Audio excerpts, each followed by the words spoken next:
आदित्यनाथ सभा को संबोधित कर रहे हैं।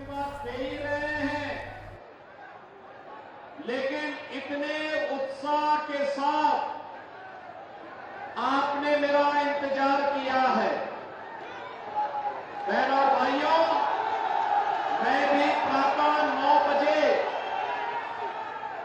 वाराणसी में चल करके पहले फूलपुर गया हूं, फूलपुर से कानपुर आया हूं और कानपुर से अब मैं आपके बीच खैर में आया हूं।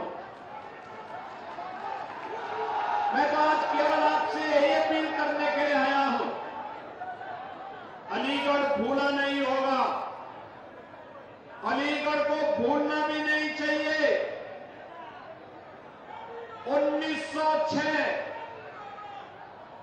1906 यही अलीगढ़ है जब यहां पर भारत के विभाजन की नींव रखने वाली मुस्लिम लीग की स्थापना इसी अलीगढ़ में हुई थी।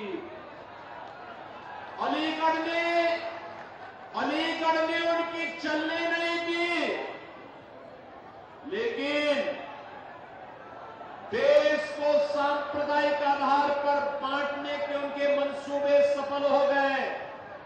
याद रखना, मुस्लिम लीग की स्थापना कराची में नहीं हुई, इस्लामाबाद में नहीं हुई, ढाका में नहीं हुई, उसकी स्थापना इसी अलीगढ़ में हुई थी।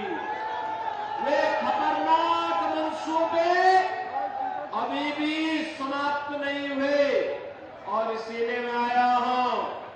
उस समय जो काम समाज को बांटने का, उस समय जो विभाजन की खाई समाज को बांटने का मुस्लिम लीग कर रही थी, वही कार्य तो आज समाजवादी पार्टी आपके बीच में कर रही है,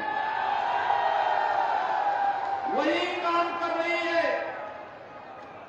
देश का दुर्भाग्यपूर्ण 1947 में विभाजन हुआ, लाखों निर्दोष नागरिक काटे गए, लेकिन सत्ता में ऐश करने वाले अपनी राष्ट्रीय ठाट बाट के साथ सत्ता को अपनी पपौती बना करके आज भी जनभावनाओं के साथ खिलवाड़ करने में लगे हैं।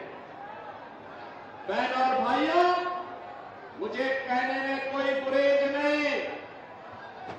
जब एक और आराम से सब जुझारू नौजवान है भाई, अलीगढ़ के जुझारू नौजवान है।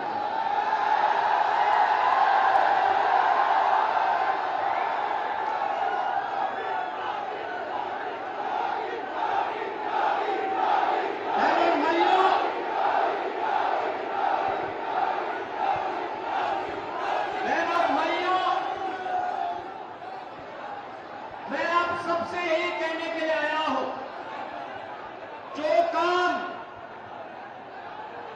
काम मुस्लिम लीग ने किया था, वही काम आज समाजवादी पार्टी कर रही है। इसलिए इनके मंसूबों को हमें सफल नहीं होने देना है,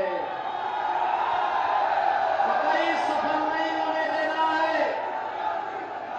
याद करिए, 2017 के पहले के उत्तर प्रदेश में यहां दंगा होता था, कर्फ्यू लगते थे, विकास के कार्य ठप पड़े हुए थे, बेटी और बहन की सुरक्षा खतरे में थी, नौजवान के रोजगार पर डकैती डालते थे, गरीब के हक पर ये लोग उसको छीनने का कार्य करते थे।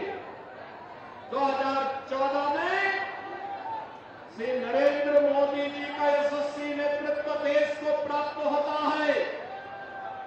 मोदी जी के नेतृत्व में आज जो नया भारत हम देख रहे हैं, यह भारत बिना भेदभाव के शासन की योजना का लाभ हर गांव को, हर गरीब को, हर किसान को उपलब्ध कराने